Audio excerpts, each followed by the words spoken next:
살아계신 하나님 아버지, 이 밤에도 주님의 전으로 우리를 불러주심을 감사합니다. 오늘도 우리에게 생명 허락하여 주시고 우리에게 호흡을 주사 우리 힘으로 이곳까지 올 수 있도록 거동케 하여 주심도 감사합니다. 주님, 이 밤에 나온 우리의 발걸음 헛되지 아니하도록 주께서 우리 가운데 역사하여 주시고 우리의 마음 열어주시고 우리 가운데 주의 말씀이 우리 마음 심령에 심기어질 수 있는 밤 되어질 수 있도록 역사하여 주시옵소서. 이 밤 주님께서 함께해 주심을 감사 찬양 드리고 예수님의 이름으로 기도드렸습니다. 아멘. 다 같이 일어나셔서 본문 말씀 같이 읽겠습니다. 오늘은 본문 말씀이 아주 짧습니다. 1절 한 절 말씀만 다 같이 큰 소리로 우렁차게 읽겠습니다. 함께 읽겠습니다. 시작. 너희는 마음에 근심하지 말라. 하나님을 믿고 또 나를 믿으라. 아멘. 자리에 앉아주시면 되겠습니다. 찬양 시간에도 인사를 했습니다만 그래도 한 번 더 옆에 있는 분들에게 인사하시죠. 이렇게 오래간만에 나오신 분도 계시고 한데 안녕하세요. 잘 지내셨습니까? 정말 반갑습니다. 아유, 계속 말씀드립니다만은 정말 존경합니다, 여러분들. 진짜 여러분들처럼 이렇게 금요일 밤에 나오신다는 거 참 쉽지 않은 일인데 너무 감사하고 너무 참 존경스럽습니다. 제가 평생 동안 가장 많이 암송하고 매일마다 가장 아침에 눈을 뜨면 되뇌이는 성경 구절이 한 게 있습니다. 그게 요한복음 14장 1절 말씀입니다. 저희 도서관 사진 한번 보여주실까요? 저기가 저희 고등코넬 신학교 도서관입니다. 제가 저기에서 아르바이트를 하고 있어요. 화요일, 그 다음에 수요일, 화요일 그리고 금요일 오후에, 그 다음에 월요일 오전에 제가 이렇게 세 번을 저기에서 이제 아르바이트를 해요. 별다른 건 아니고 앉아 있으면 이제 책 대여하시는 분들 오시면 이제 책 빌려드리고, 그 다음에 또 이제 반납하면 받고, 뭐 또 책 좀 정리하고. 제가 저기로 들어간 이유는 딴 건 없어요. 영어를 못하니까. 쓸 수 있는 영어가 제가 별로 안 되니까 그냥 간단한 영어로 할 수 있는 학교 일 알아보다가 이제 저기 어떻게 채용이 되었는데요. 제가 화요일 오후랑 이제 금요일 날 오후에 그 도서관 일을 하는데 이게 좀 애매한 부분이 있어요. 화요일은 도서관이 밤 10시까지 그 문을 여는데 금요일은 오후 5시가 되면 이제 도서관 문을 닫아야 돼요. 그리고 이제 문 닫기 전에는 항상 이렇게 영어로 방송을 해야 됩니다. 도서관에 이제 책을 빌리러 온 분들도 있지만 공부하시는 분들 있거든요. 이제 문 닫기 전에 30분 전부터 이제 The circulation desk is now closed 계속 이렇게 뭐 좀 영어로 이렇게 좀 해야 되는 게 있어요. 그렇게 해서 이제 방송을 30분 전에 한 번 하고 또 15분 전에 또 한 번 하고 이렇게 해서 이제 도서관 문 닫을 때 다 됐으니까 지금 읽고 있는 책 빨리 반납하고 이제 돌아갈 준비하자 뭐 이런 식으로 이제 그 화요일 날은 밤 10시에 문을 닫으니까 정상적으로 이제 방송을 하면 밤 9시 반에 방송을 해야 되고 금요일은 5시에 문을 닫으니까 4시 반에 오후에 이제 방송을 해야 돼요. 근데 하루는 이제 화요일 날 오후에 제가 이제 도서관 업무를 12시 반부터 5시 반까지 이렇게 이제 하고 그 다음 시프트 사람한테 넘겨주고 이제 저는 나오면 되는 건데 그날따라 왠지 분위기가 오늘이 금요일이구나 이런 강한 확신이 들었어요. 저도 왜 그런지 모르겠습니다. 아무 생각 없이 오늘 금요일이었지 그러다가 4시 30분이 되었어요. 제가 화요일은 5시 반 되어서 이제 시프트를 넘겨주고 가야 되는데 4시부터 저도 모르게 제가 막 책을 정리하고 있습니다. 지금 막 정리하고 있다가 4시 반이 되었어요. 원래 그 circulation desk라는 그 단어가 되게 영어 발음이 참 어렵더라고요. 이렇게 경상도 사람이 발음하려니까. 그 the circulation desk is now closed 이걸 제가 10번 막 반복을 하고 이번에는 좀 틀리지 않게 방송을 해야 되겠다. 우렁찬 목소리로 Good afternoon. The library is closed in 30 minutes and the circulation desk will be closed promptly in 15 minutes. 정말 유창하게 딱 방송을 했죠. 화요일 날 오후 4시 반에. 이해가십니까? 지금 상황 파악이 안 되세요? 밤 10시까지 그날은 다들 공부할 수 있는 시간인데 오후 4시 반 돼서 어떤 아시안 남자가 The library will close in 30 minutes 방송을 했는 거예요. 그래서 저는 의기양양하게 이제 30분 내로 문 닫을 준비해야 되겠다고 방송을 마치고 방송실에서 딱 나와서 이제 도서관 제 업무 보는데 나왔는데 어떤 백인 여학생이 딱 지나가면서 저한테 오늘 화요일인데 도서관 왜 이리 일찍 문 닫아? 무슨 일이 있어? 그때 갑자기 제가 이게 뭐지? 왜냐하면 도서관에 공부하시고 있는 분들이 1층에도 있고 지하에도 있거든요. 갑자기 하늘에서부터 이제 뭔가 쎄한 느낌과 함께 이걸 어떻게 수습해야 되나 다시 이제 방송실에 들어갑니다. 그래서 이제 떠듬떠듬떠듬하면서 원래는 이제 원고에 이런 방송은 없죠. Today is Tuesday. So the library will close in 10 o'clock p.m. So I made a misannouncement. Sorry. 이렇게 황급하게 이제 제가 수습을 했어요. 이제 그날따라 다행히 공부하시는 분들이 별로 없어가지고 그나마 제가 큰 탈이 없이 이제 지나갔는데 제가 왜 이 말씀을 드리느냐 하면은 나이 들어서 이제 미국에 영어로 공부하는 신학교에 와서 이렇게 저렇게 이제 머리 염색도 하고 좀 젊은 티를 내어서 한번 해보겠다고 하고 있는데 가끔씩 내가 진짜로 늙었구나. 내가 이 젊은 미국 애들이랑 같이 공부를 한다는 게 이게 참 말도 안 되는 상황이구나. 이게 참 제가 말로 표현할 수 없는 두려움, 염려, 걱정 이렇게 해서 내 졸업할 수 있을까? 정말 이렇게 해서 내가 따라갈 수 있을까? 그런 마음들이 많이 들 때가 있어요. 제가 제 주변에 한의사 형님이 한 분 계시는데 이분이 이제 경희대 한의대를 나오시고 굉장히 똘똘하셨어요. 그래서 서울에서 그 2호선 라인 중에 꽤 유명한 그 2호선 어떤 역 바로 앞에 역세권 중에서도 최고 역세권이죠. 지하철 내리면 바로 이제 입구에 그게 1층에 100평 넘는 한의원을 개업하셨어요. 실력도 좋고 경영적인 기술도 좋으시니까 환자가 구름대처럼 몰려들었었어요. 돈도 많이 버셨죠. 그런데 어느 날 갑자기 병원에 가서 진단을 받으셨는데 직장암으로 판별받으셨어요. 말기. 청천벽력 같은 일이 일어난 거죠. 제가 그때 기억하기로 그 당시에 그 옛날에 그 100평 넘는 한의원의 월세가 한 달에 1,000몇백만 원이었었어요. 서울에 그 역세권 1층이면 100평 넘으면 그 정도 하잖아요. 순식간에 그 한의원 몸이 아프시니까 경영 못 하시게 됐고 입원하시게 됐고 그러면서 완전히 나락으로 떨어지셨어요. 속된 말로. 지금은 완쾌는 아니지만 어느 정도 이제 회복이 되셔서 가끔씩 일주일에 2, 3일씩 한의원 진료도 하긴 하시는데 참 힘든 여정을 많이 겪으셨고 지금도 하루에 20번 이상 배변을 하셔야 돼요. 이렇게 많이 잘라내셨기 때문에 정상적인 생활이 힘드신 거죠. 그리고 제가 알고 있는 치과대학 선배님 중에 한 분은 이분은 교정으로 실력이 탁월하셨어요. 근데 이제 한국은 아시겠지만 교정만 보지 않고 일반 치과 진료도 같이 하는 시스템이잖아요. 그 이분의 병원에 어떤 환자분이 스케일링을 받으러 오셨어요. 뭐 스케일링은 이제 보통 한국에서도 치과 의사는 대충 이제 처음에 초진만 보고 그 다음에는 위생사분께서 이제 스케일링을 하시잖아요.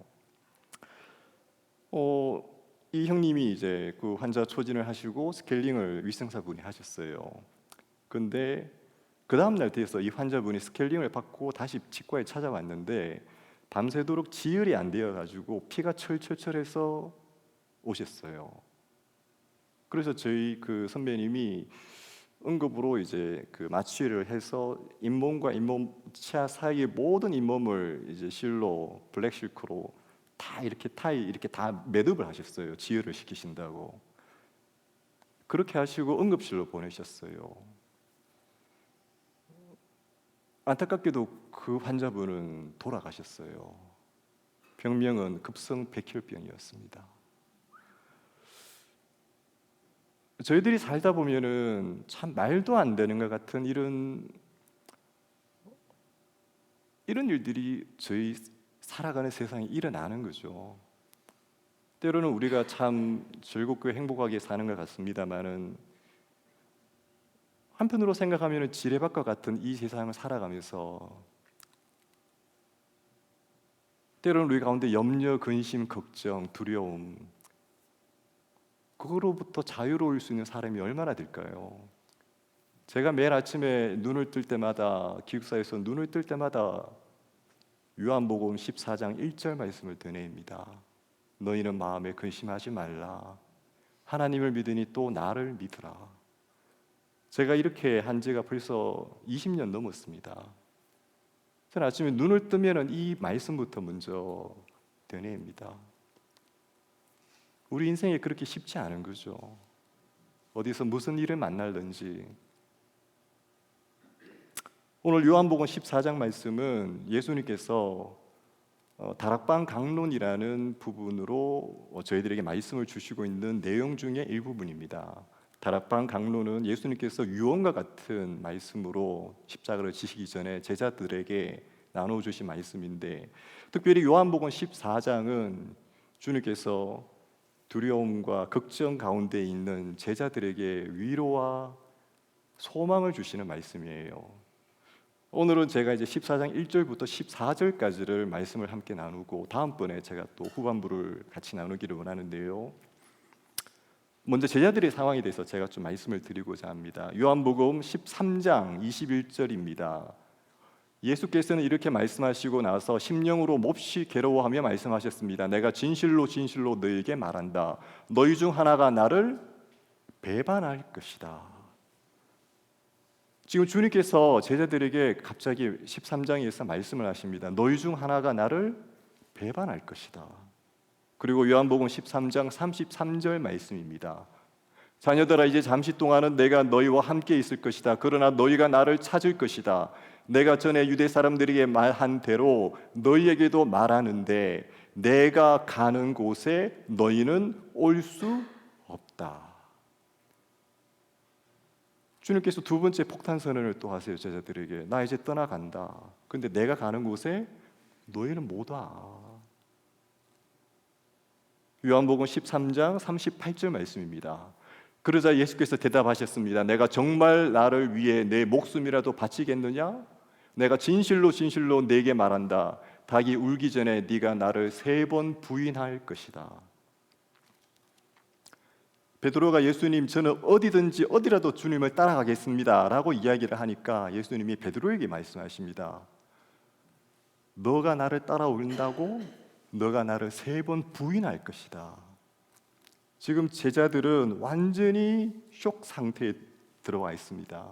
주님께서 너희 중에 한 명이 나를 배반할 것이고 나는 너희를 떠나가고 너희들은 이제 나한테 올 수 없고, 가장 수제자 베드로라면 무엇라도 못할 거 없을 것 같은 그 수제자 베드로조차도 주님을 부인한다고 주님이 말씀하세요.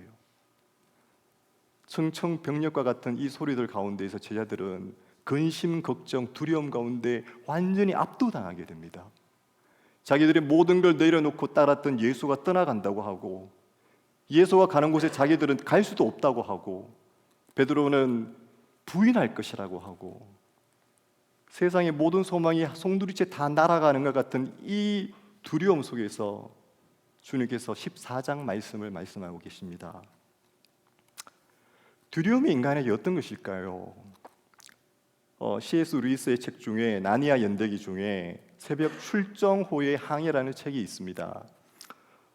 이 책은 나니아의 연대기 중에서 캐스피안의 왕자 일행이 7명의 영주들을 찾아서 각 섬들을 다니면서 모험을 하는 스토리인데요. 그 섬 중에서 어둠의 섬이라는 섬이 한 개 있습니다. 이 모험 일행들이 그 섬으로 가는데 바다에 빠져있던 한 사람을 구출하게 돼요. 근데 그 사람이 이 배로 이렇게 구조를 받고 난 다음에 허둥지둥대면서 하는 말이 이 섬에 가면 안 돼. 이 섬은 꿈이 이루어지는 섬이라고 이야기를 합니다. 그 선원들에게. 그러니까 주인공들이, 그 선원들이 이 사람을 보고 좀 이상하게 생각해요. 꿈이 이루어지면은 거기서 평생 살아야지 왜 거기서 도망쳐 온단 말이냐? 그렇게 좋은 세상에서 그 꿈이 이루어지는 세상이면 나는 누구랑 어떻게 살 것이고 이렇게 서로 자기의 꿈을 이야기해요. 그런데 이 물에서 건짐을 받은 이 남자가 이야기합니다. 그런 꿈이 아니고 너희들이 생각하는 그런 백일몽 같은 그런 꿈이 아니고 잠자리에서 너희가 꾸는 그런 꿈이 실제로 이루어진다.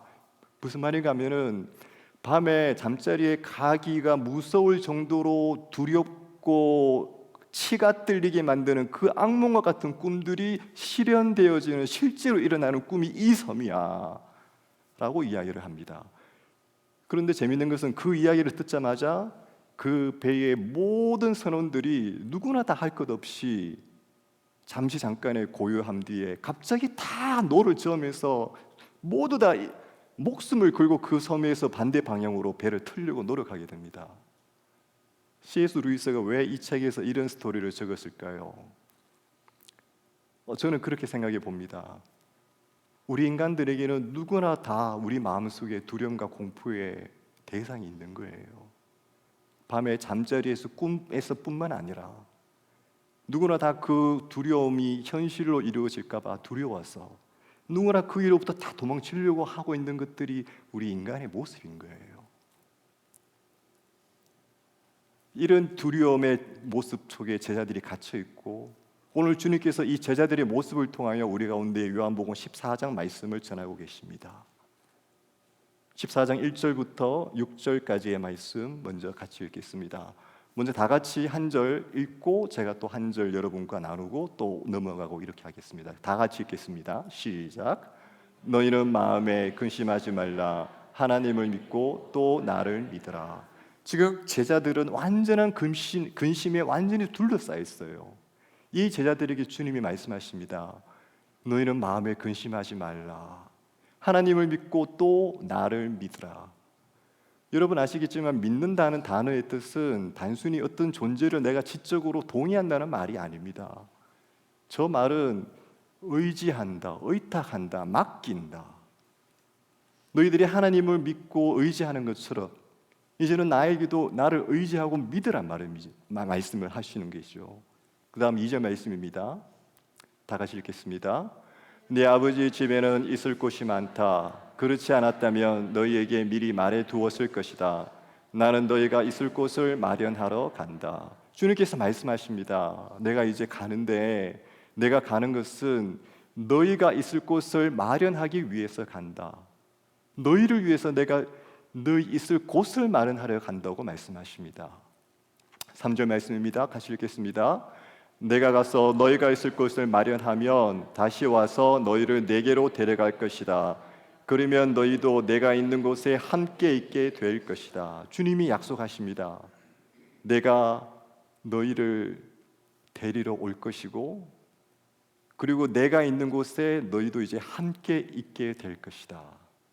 주님께서 영원한 천국과 구원의 소망을 제자들에게 주고 계십니다. 3절 말씀을 통해서. 다음 4절 말씀입니다. 너희는 내가 어디로 가는지 그 길을 알고 있다. 그리고 이제 주님이 말씀하십니다. 내가 이제 가는데 다시 와서 너희를 데리고 갈 것인데 그곳으로 가는 길을 너희는 알고 있다. 5절 말씀입니다. 도마가 예수께 물었습니다. 주여, 저희는 주께서 어디로 가시는지 알지 못하는데 그 길을 어떻게 알겠습니까? 주님이 어디로 가는지도 알지 못하는데 그 길을 알고 있다고 하니까 도마가 답답한 거죠. 그래서 도마가 이야기합니다. 주님이 어디로 가시는지도 모르는데 그 길을 우리가 어떻게 압니까? 6절 말씀입니다. 예수께서 도마에게 말씀하셨습니다. 나는 길이요 진리요 생명이니 나를 통하지 않고서는 아버지께로 올 사람이 없다. 주님이 길을 묻자 말씀하십니다. 도마야, 내가 길이야. 내가 진리고 내가 생명이야. 나로 말미암아 너희들이 아버지께로 갈 수 있게 되었고 내가 가는 아버지와 함께하는 그곳에 이제 너희들도 함께 있고 영원히 있을 수 있어. 주님께서 제자들에게 근심과 걱정과 두려움에 쌓여있는 그 제자들에게 저 천국의 소망, 주님과 함께 할 수 있는 그 구원의 소망을 주고 계신 거예요. 로마서 8장 18절 말씀입니다. 제가 읽겠습니다. 현재의 고난은 앞으로 우리에게 나타날 영광과 좋게 비교할 수 없다고 생각합니다. 사도 바울이 말합니다. 이 땅에서 우리가 겪고 있는 이 수많은 고난, 하지만 이 고난은 앞으로 우리가 주님과 누리게 될 영광과는 좋게 비교할 수 없다고 말하고 있습니다. 천국 소망이 우리에게 어떤 의미가 있을까요? 단순히 내가 죽어서 저 천국에 간다, 그 정도 의미일까요? 이 땅을 살아가는 주의 백성들에게 천국 소망은 단순히 내가 죽어서 가는 그곳이 아니라 주님과 함께 할 수 있는 그 영광의 순간들을 의미하는 거죠. 제가 잘 알고 있는 한 대학 교수님이 계세요. 이분은 대학에서 치과 교정과 교수님을 하시다가 은퇴 나오셔가지고 치과 교정으로 엄청 돈을 많이 버셨어요. 정말 돈을 많이 버셨어요. 돈도 많이 벌 뿐만 아니라 대한민국 전역에 자기의 지부를 만들어서 수많은 치과 의사들에게 자기의 교정 테크닉을 전수하시고, 한국뿐만 아니라 아시아권 수많은 나라들의 그 치과 의사들을 불러서 교육도 시키고, 정말 명예, 돈, 뭐 어느 거 하나 빠질 것이 없는 인생을 사셨어요. 이분은 항상 그런 말씀하셨습니다. 사람은 자기가 조사를 해보니까, 연구해보니까 120살까지는 너끈히 살 수 있어. 120살까지는 누구나 살 수 있어. 식단 조절하시고 열심히 운동하시고 더 자기가 세운 그 재단을 더 번창케 하시려고 날마다 노력하셨어요. 그런데 74세의 나이에 헬스장에서 러닝머신 하시다가 급성심장마비로 돌아가셨어요. 물론 예수님 모르셨던 분이세요. 자기는 평생 120살까지 사실 것처럼 수많은 사람들에게 몸 관리 잘해라고 자기처럼 그렇게 호언장담하셨던 분이신데,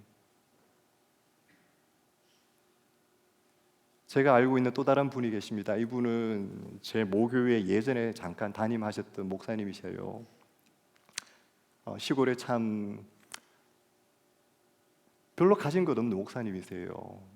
이분은 젊은 시절에 경찰 공무원을 하셨어요. 잠깐 경찰 공무원 하시다가 그만두시고 주님께로 목회하시겠다고 투신하셔가지고 평생을 그 시골 교회들을 다니면서 목회하신 분이세요. 이분이 나이 들어서 돌아가실 때가 다 되었는데, 참 신기한 거는 이분은 자기가 언제 돌아가실지 그걸 주님께로부터 받았는지, 본인이 돌아가시기 얼마 전에 본인이 평소에 알고 있던, 감사했던 사람, 미안했던 사람, 모든 사람에게 일일이 다 전화를 돌리셨어요. 나이 지긋하신 목사님께서, 집사님 그동안 너무 감사했는데 제가 이제 얼마 안 있으면 주님이 저를 부를 것 같은데 집사님 그동안 참 감사했습니다. 장로님, 제가 장로님께 참 많은 폐를 끼치고 가슴 아프게 했는 것 같은데 얼마 안 있으면 주님이 저를 부를 것 같았는데 장로님 저 용서해 주세요.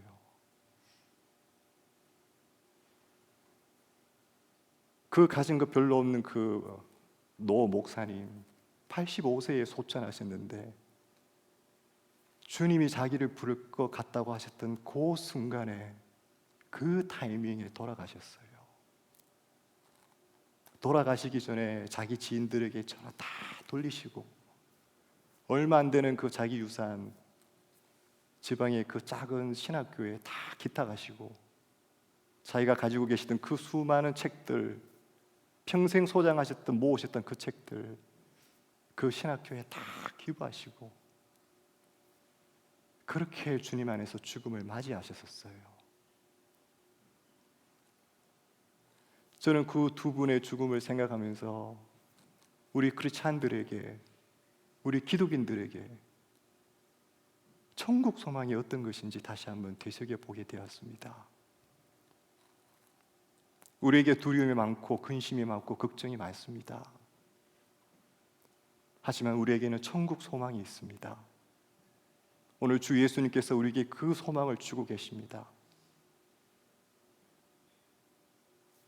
내가 가는 곳에 내가 길을 준비할 것이고 너희가 있을 곳이 예비되어지면 내가 그곳에 너희가 나와 함께 영원히 있게 될 것이다. 내가 그곳으로 가는 길이다. 이것이 주님께서 우리에게 주시는 오늘 첫 번째 약속이고 소망이에요. 두 번째, 요한복음 14장 7절부터 12절 말씀입니다. 또 같이 한 절씩 읽고 제가 또 말씀드리겠습니다. 7절 말씀입니다. 시작. 너희가 나를 알았더라면 내 아버지도 알았을 것이다. 이제 너희는 내 아버지를 알고 내 아버지를 보았다. 이제 주님이 말씀하십니다. 제자들에게 내가 너희들과 함께 이렇게 있었으니 이제 너희들은 나뿐만 아니라 하늘에 계신 나의 아버지도 이제 알았을 것이다. 8절 말씀입니다. 다 같이 읽겠습니다. 빌립이 말했습니다. 주여 우리에게 아버지를 보여주십시오. 그러면 저희가 더 바랄 것이 없겠습니다. 인간에게는 이런 본능이 있습니다. 내가 신을 한번 보고 싶다. 죄악된 인간이지만 내가 신을 한번 보고 싶다. 오늘 빌립이 여지없이 그 인간의 욕망을 드러냅니다. 주님, 우리에게 아버지를 한번 보여주십시오. 그러면 내가 더 바랄 것이 없겠습니다. 9절 말씀입니다. 주님의 말씀하십니다. 시작. 예수께서 대답하셨습니다. 빌립아, 내가 그렇게도 오랫동안 너희와 함께 있었는데도 네가 나를 모르느냐? 누구든지 나를 본 사람은 아버지를 본 것이다. 그런데도 내가 어떻게 우리에게 아버지를 보여주십시오라고 말하느냐? 예수님이 답답해하시면서 말씀하세요. 내가 너와 함께 지난 3년 동안 그렇게 오랫동안 있었는데 아직도 네가 나를 모르느냐? 나를 본 사람은 아버지를 본 사람이다. 주 예수를 본 사람은 하나님 아버지를 본 사람이에요. 우리가 말씀을 통해서 주 예수를 보고 있습니까? 우리는 아버지 하나님을 본 사람들이에요. 10절 말씀입니다. 주님께서 다 같이 읽겠습니다. 내가 아버지 있고 아버지가 내 안에 계시다는 것을 믿지 못하느냐? 내가 너에게 하는 말은 내 말이 아니다. 오직 살아계시는 아버지께서 내 안에 계시면서 자신의 일을 하시는 것이다. 예수님이 한 번 더 강조하십니다. 내가 아버지 안에 있고 아버지가 내 안에 계시다는 것을 믿지 못하겠느냐? 이게 물리적인 공간적인 개념으로 누가 어디에 누구 안에 있고 안에 없고 이 개념이 아니에요.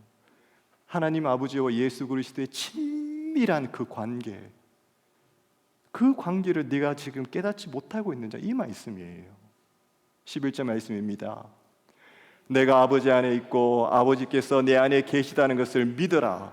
믿지 못하겠거든 내가 행하는 그 일을 보아서라도 믿으라. 그래요. 아버지와 아들이신 예수 그리스도의 그 친밀한 관계, 그 친밀한 관계를 네가 아직도 믿지 못하겠느냐? 그러면 내가 지난 3년 동안 너희들 앞에서 보여준 그 일들을 보아서라도 믿으라. 예수님이 말씀하고 계십니다. 12절 말씀입니다. 내가 진실로 진실로 너희에게 말한다. 누구든지 나를 믿는 사람은 내가 하는 일들을 그도 할 것이요 이보다 더 큰 일들도 할 것이다. 그것은 내가 아버지께로 가기 때문이다. 주님께서 12절 말씀에 이제 너희들은 나를 믿으면, 나를 믿는 사람은 내가 하는 일들을 그도 할 것이고 이보다 더 큰 일도 할 것이라고 예수님이 말씀하십니다. 그러면서 예수님이 마지막에 의미심장한 말씀을 말씀하세요. 그것은 내가 아버지께로 가기 때문이다. 내가 너희들을 떠나기 때문에 너희들이 잠시는 고통스럽고 너희들이 잠시는 두렵고 너희들은 잠시는 염려스럽고 너희들이 잠시는 걱정과 근심 가운데 처하겠지만 그것 때문에 너희들은 이제 더 큰 일들도 할 수 있게 되는 것이다라고 말씀하십니다.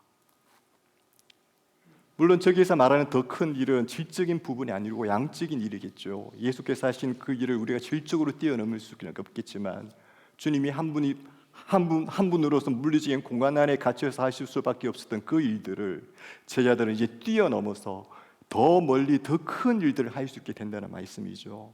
로마서 8장 28절 말씀입니다. 제가 읽겠습니다. 우리는 하나님을 사랑하는 사람들, 곧 그분의 뜻을 따라 부르심을 받은 사람들에게는 모든 것이 합력해 선을 이루는 줄을 압니다. 지금 주님께서 두 번째 말씀을 통해서 제자들에게 이제 내가 떠나는 것이 너희들이 더 큰 일을 할 수 있는 문을 열어주고 길을 열어주시는 것이라고 주님께서 말씀하십니다. 주님께서 주님이 떠나시는 것에 의미가 있고 그것이 단순한 고통과 걱정으로 끝나는 것이 아니고 그 안에 분명한 의도가 있고 의미가 있다는 것을 말씀해 주시고 계시는 거예요. 우리가 이 땅을 살다 보면 수많은 걱정과 염려, 근심, 두려움 가운데 처할 때가 얼마나 많습니까? 너무도 잘 아는 저 사도 바울의 고백처럼 지금 당장은 그것이 나에게 고통스럽고 염려스럽고 걱정스럽지만 그것으로 인해서 모든 것이 합력해 결국은 선을 이룬다고 사도 바울이 우리에게 말씀하고 계십니다. 제가 좋아하는 책 중에 빅터 프랭클이라는 분이 쓰신 죽음의 수용소에서라는 책이 있습니다. 개인적으로 저는 성경책 다음으로 제 책을 어떻게 보면 가장 좋아한다고 해야 될까요? 진짜 많이 읽었고 반복해서 제 주변의 친구들에게, 특별히 힘든 상황 가운데 있는 친구들에게 제가 직접 구입해서 택배로 보내주기까지도 했었어요. 저 빅터 프랭클이라는 분은 크리스찬이신데 오스트리아 비엔나에서 신경정신과 전문의로 일을 하셨어요. 그러다가 1942년에 나치에 의해서 온 가족이 강제 수용소로 끌려가게 됩니다. 그 중에 빅터 프랭클은 다하우로 이송되어지게 되고 프랭클의 아내였던 아내 틸리는 베르겐으로 이송되어지게 되어지고 그곳에서 생을 마감하게 돼요. 빅터 프랭클은 그 수용소 안에서 환자들을 돌보면서 수용소의 공포를 견디게 됩니다. 그리고 1945년 연합군이 그 수용소를 해방시킬 때까지 빅터 프랭클은 그 안에서 살아남게 됩니다. 어느 날 프랭클은 고통스러운 그 수용소 생활이 끝난 뒤에 그의 경험을 되돌아보며 이런 이야기를 합니다. 가장 비참한 상황 속에서도 삶에는 의미가 있다. 어느 날 프랭클린이 뼈가 시리도록 추웠던 아침의 강제 행군에 관한 이야기를 책에서 이야기하고 있습니다. 함께 행군을 하고 있던 사람들 중에 옆에 있던 사람이 이렇게 이야기를 했다고 해요. 우리 아내들은 이 일을 모르고 각자의 수용소에서 조금이나마 잘 지냈으면 좋겠어. 그 순간 프랭클은 아내에 관한 생각에 사로잡히게 됩니다. 아내를 향한 자신의 사랑, 자신을 향한 아내의 사랑, 자신을 보던 아내의 눈길, 친절하고 이해심 많았던 자신의 아내. 그리고 그가 이렇게 이야기합니다.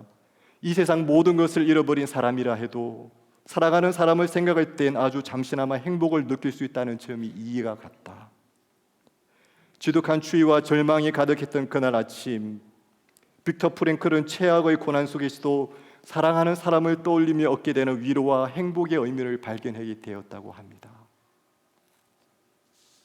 우리에게 참 말로 표현할 수 없는 어려움과 극한의 고통스러운 상황 속에서도 우리가 그것을 견디게 만드는 단 한 가지 조건이 있다면 의미를 발견하는 거예요.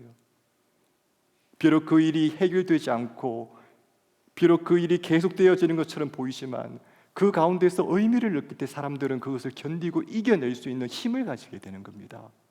부모님들이 극한 고통을 견뎌내면서 밤잠을 자지 못하는 그 어려움을 견뎌내면서 자녀들을 양육할 수 있는 근본 원인이 어디에 있을까요?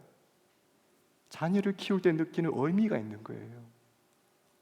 오늘 주님께서 우리에게 너희들이 더 큰 일을 할 수 있는 길을 열러 내가 간다고 말씀하시는 이 의미를 보여주시면서 제자들에게 위로하고 계시는 겁니다. 특별히 빅터 프랭클은 로고 테라피라는 치료 방법을 정신과에서 개발하게 됩니다.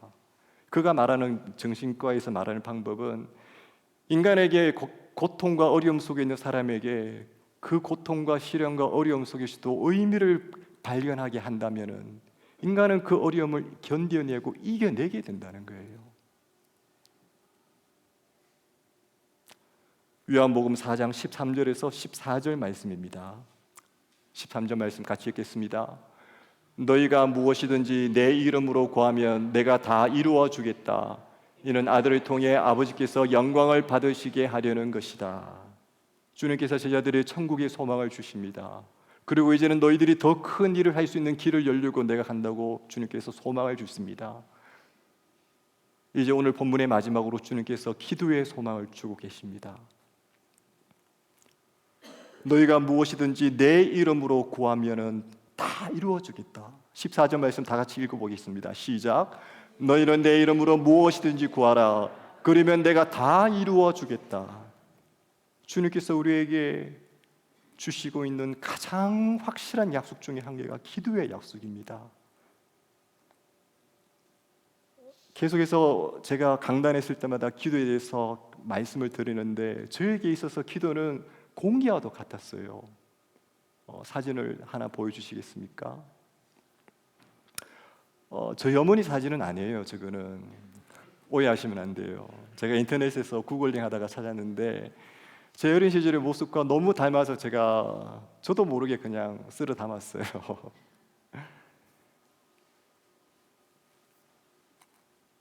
제가 저 나이쯤 되었을 때, 지금 여러분 보시기에 오른편에 있는 저 나이쯤 되었을 때 새벽에 일어나면 어머님이 없었어요.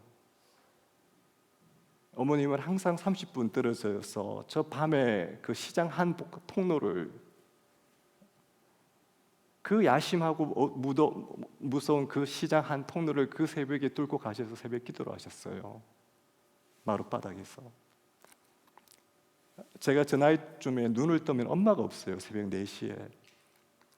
그럼 제가 엄마 그러면서 어머니를 찾아서 그 야심한 새벽에 시장 아무도 없죠. 다 이렇게 천막으로 가려져 있고 제가 저 내복 바람으로 쫓아갔어요. 교회로. 교회 가면 엄마가 있으니까. 교회 가면 엄마가 기도하고 있으니까.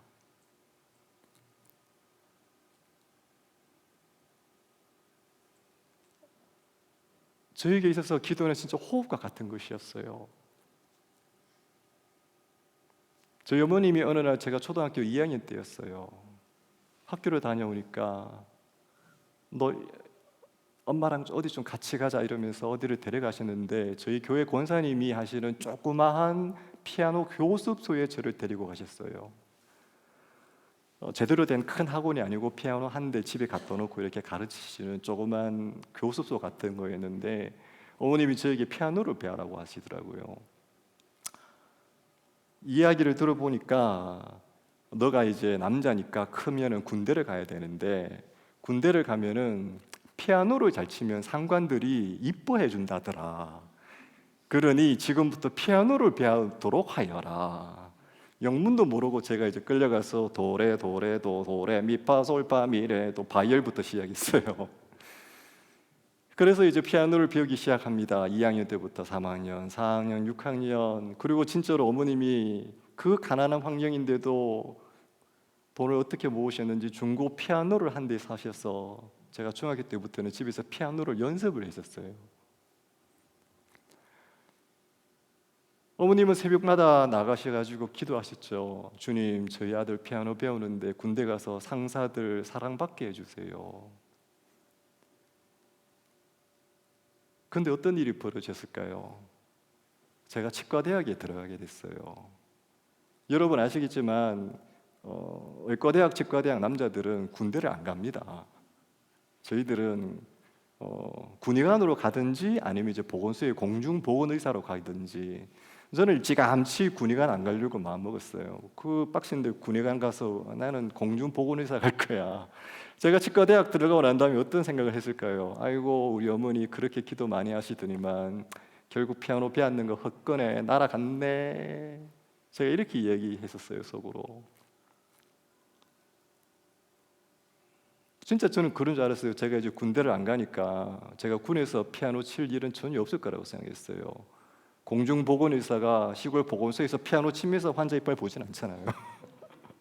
진짜 저는 어머님이 저를 피아노 배우게 하시고 기도하신 게 아무런 의미 없이 물거품이라고 생각했어요. 그리고 제가 치과대학을 졸업했습니다. 치과대학을 졸업하면은 공중보건의사로 가더라도 4주 기초 군사훈련은 꼭 받아야 되더라고요. 저는 그걸 몰랐어요.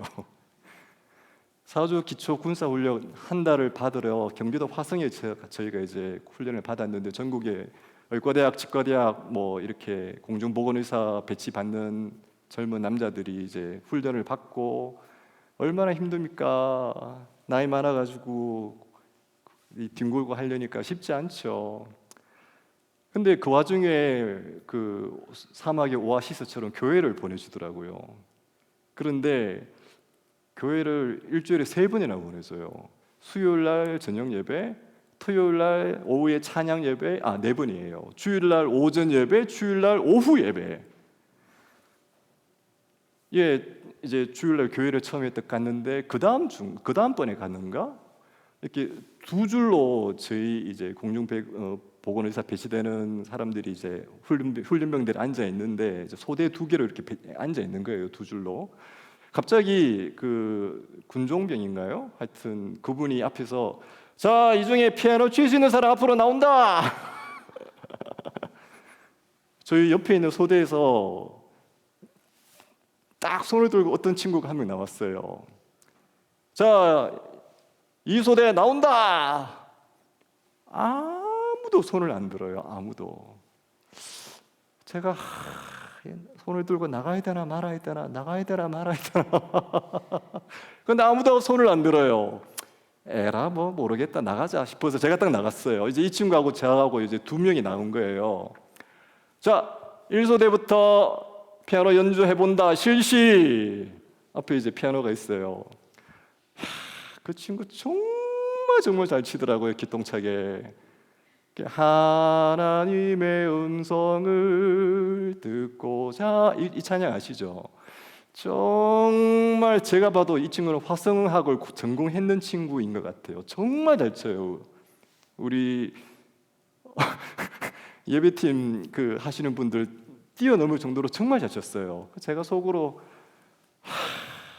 졌다.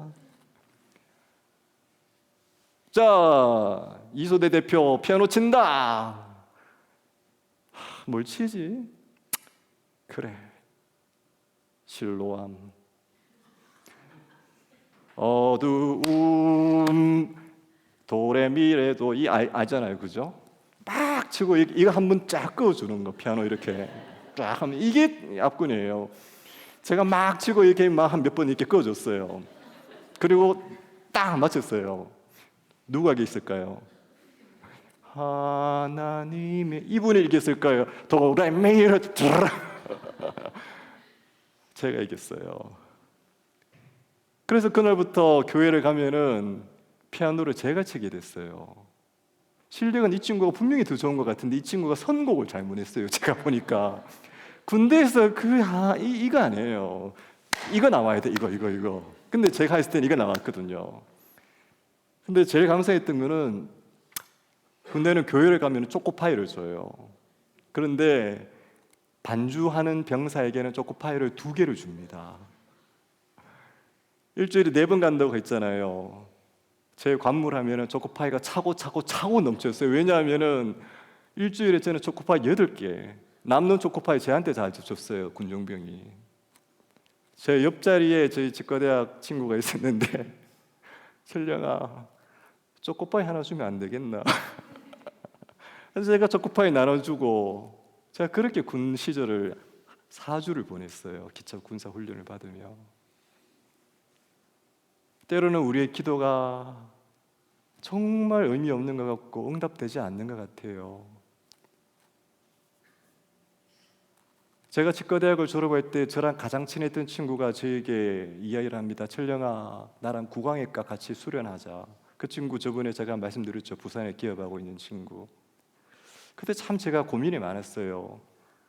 내가 구강외과 인턴 레지던트를 4년, 5년 할 것인가. 솔직히 저는 치과라는 치의학이라는 과목에 대해서 뭐 재미있고 의미 있는 부분도 있었지만 저는 솔직히 신학을 공부하고 싶은 마음이 굉장히 많았어요. 그리고 제가 졸업할 때 유학에 대한 마음도 굉장히 많았어요. 그래서 제가 고민하다가 그 친구의 제안을 거절했어요. 그리고 제가 주님께 기도했습니다. 주님, 저 언젠가는 신학 한번 공부하고 싶고요. 뚱딴지 같은 소리지만 주님, 저 유학 가서 신학 한번 공부하고 싶어요. 제 27살 때 치과대학 졸업할 때 제가 그런 기도를 하기 시작했어요. 그리고 20년 가까운 세월이 흐르고 제가 서울의 광화문 미국 대사관 앞에서 저희 가족들 데리고 뒤에 앉아라 해놓고 제가 학생 비자 면접을 봅니다. 영사가 저에게 제 이력을 보더니만 물어요. 너 덴티스트인데? 너 신학 왜 하려고? 그래서 제가 이야기했어요. 나 선교 1년 갔다 왔고 내가 선교랑 교회 일 이렇게 해보니까 암만 해도 내가 사역의 리더십의 위치에 내가 서 사역을 하려면 나는 신학을 해야 되겠더라. 그래서 나 이거 하려는 거다. 몇 마디 안 했어요. 참고로 그때만 해도 이제 코로나가 끝나고 학생 비자 지원자들이 많았기 때문에 굉장히 사람들도 많았어요. 그리고 제 앞에 수많은 사람들이 실제로 제 눈앞에서 리젝트되는 걸 막 봤었어요, 실시간으로. 근데 영사가 제가 생각했던 것보다 참 어리더라고요. 저는 미국 영사라고 하길래 되게 나이 많은 어른이 아니 되게 조그마한 20대로 보이는 조그만 여자 그 미국 백인이 영사라고 이렇게 심사관이라고. 제가 이야기를 하니까 웃어요. 이 여자 영사관이 웃더니만 끝! 지문 도장 찍으라고. 너희 가족들 데려와서. 저는 아무 생각 없이 그냥 비자 인터뷰 제가 준비해서 합격하고 그냥 나왔어요. 나중에 알게 됐습니다. 그게 얼마나 쉽지 않은 일이라고 하는 거를. 제가 어디 유학원에 알아본 것도 없었고요. 그냥 저 혼자 조심조심 준비해서 그냥 넣었어요. 이제는 때가 되었고 주님께서 길을 열어주시는 것 같다고. 우리에게 기도라고 하는 것이 때로는 참 멀어 보이고 주님께서 주신 약속이 맞나 싶기도 하지만 기도만큼 확실한 수단은 없다고 저는 생각합니다.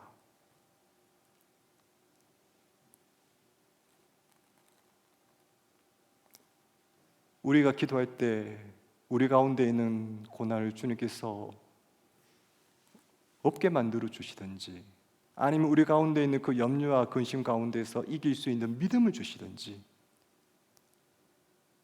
아니면 그 염려와 근심 가운데서 그걸 돌파할 수 있는 의미를 찾게 해주시든지 주님께서 우리에게 그 길을 열어주실 것입니다. 오늘 두려움과 근심 가운데 떨고 있는 이 제자들에게 주님이 말씀하십니다.